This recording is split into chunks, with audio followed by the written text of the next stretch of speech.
Back-to-back champions ang University of the Philippines Fighting Maroons sa PhilOil Eco Oil 17th ECJ Preseason Cup.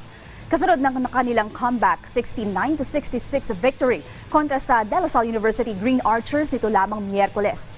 Yan ang ulat ni Daryl Oclares.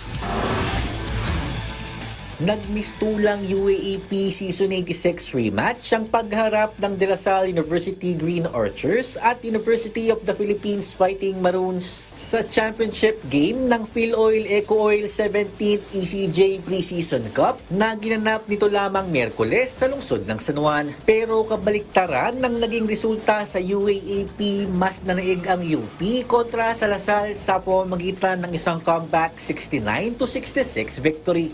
Magandang naging simula ng UP na nakapagbaon pa ng 3 puntos na kalamangan matapos ang unang kanto. Pero isang 29-6 second quarter ang pinakawalan ng La Salle upang makapagposte ng 20-point lead papasok ng second half. Sa third quarter, nanumbalik ang opensa ng UP at nagpakawala ng isang 10-0 run para mahati ang kanilang hinahabol sa 10 puntos. Nagawang makatabla ng UP sa fourth quarter, 58 all kasunod ng mid-range shot mula sa finals most valuable player at team captain na si Jerry Abadiano. Sa nalalabing isang minuto, sinandalan ng UP sina Dikachi Udodo at JD Kagulangan para tuluyang takasan ng La Salle at may bulsa ang kanilang ikalawang sunod na preseason title.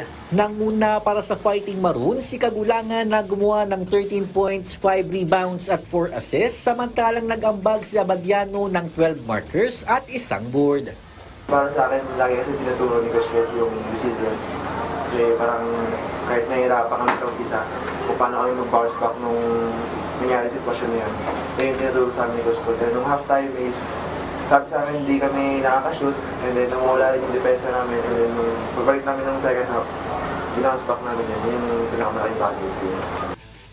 Samantala, ibinahagi naman ni UP forward Francis Lopez na nakapagtala ng 8 puntos kung ano pa ang dapat ayusin ng kupunan para magawa ring magkampiyon sa UAAP. We gotta be consistent about what we do, what we plan about, Coach Go keep telling us that just gotta be consistent, and if the shot's not going in, we just continue, and especially on defense. Para naman sa third place match, Huwagiang 4 Eastern University Tamaraos kontra sa Colegio de San Juan de Letran Knights sa score na 80-78. Daryl Oclares para sa Pambansang TV sa Bagong Pilipinas.